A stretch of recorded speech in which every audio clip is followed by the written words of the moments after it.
Welcome to Life Rebounding. Continuing to focus today on the phrase from the end of Margaret Silf's book, Inner Compass, who I am in my becoming. And I want to fill in that last part of that phrase with this: who I am in my becoming is growing into my royal inheritance, And here's why I say that. This is what we read in 1 Peter 2, verse 9. But you are a chosen people, a royal priesthood, a holy nation, God's special possession, that you may declare the praises of him who called you out of darkness into his wonderful light. What a powerful word. You are a chosen people, a royal priesthood, a holy nation, God's special possession. I remember the first time I got selected to play on a baseball team. Now, baseball was my passion as a kid growing up. It was inspired by three boys who lived next door, the Spracklin brothers, all exceptional athletes and all who taught me a lot about sports and how to play the different games. My first baseball glove actually came from Robert Spracklin. I'm a right-hander by nature, but my first baseball glove was a left-handed glove because Robert was left-handed. So I became a left-handed baseball player for the rest of my life. Well, the team that they played for in Little League was the Browns. And so when I got to be the age where I could try out for Little League, the only team I wanted to play for was the Browns because that was the team the Spracklins played for. And my first year I tried out. I was too small and I didn't make the team. Well, I went home crushed that I didn't make the team. But the next year I showed up, a year older, and the way they chose the team was at the end of the last practice, they had all of the kids line up against the screen, facing the screen, backs towards the field and the coaches. And the coaches would go around behind you and they would tap you on the shoulder if you made the team. Well, I got the tap on the shoulder.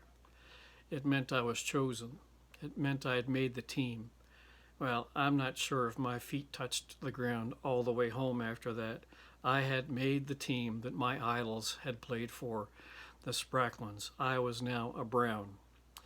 Funny thing is, the Browns wore red uniforms. I can never quite figure that one out. At any rate, there is something special about being chosen. And yet, we spend an awful lot of our lives trying to be chosen on the basis of our merits, on the basis of the things that we do, how we perform, even trying to be chosen on the basis of what we look like. Our whole world is geared around trying to be accepted, it seems. And we do all kinds of things to try and be accepted. As a teenager, trying to fit in my school and with the peers that I wanted to hang around with, I did the things, I made the choices about things that I thought would help me grow accepted, but in the end, really, they just deepened the emptiness inside of me because inside, I didn't feel like I measured up anyways. There is a struggle that happens in our lives when we're trying to measure up in other people's eyes, when we're trying to be chosen. And that's the beautiful thing about this passage of Scripture. It reminds us that we don't have to do anything to please somebody. We don't have to work up a storm of merit to be chosen. We are chosen simply on the basis of God's love. And that's the root behind this passage of Scripture. But you are a chosen people, a royal priesthood, a holy nation, God's special possession, that you should declare the praises of him who called you out of darkness into his wonderful light.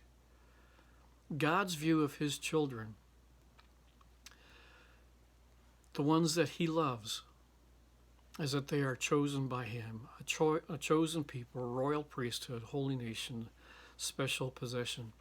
Now, I have a number of special possessions, but I'm going to pull one out here. I don't know if you can see this. This is called a celt. It is an ancient stone. I found it out walking one day with a friend in a farmer's field in Ohio. He had turfed it over with his toe, and we noticed it. I cleaned it up, took it home, and I did a little research, and I discovered that this ancient celt is probably about 2,000 years old. Now, that's not what makes it special. What makes it special is that it was found on this walk with a friend. Now, the thing about special possessions is They awaken memories within us of who we are and of friendships and relationships.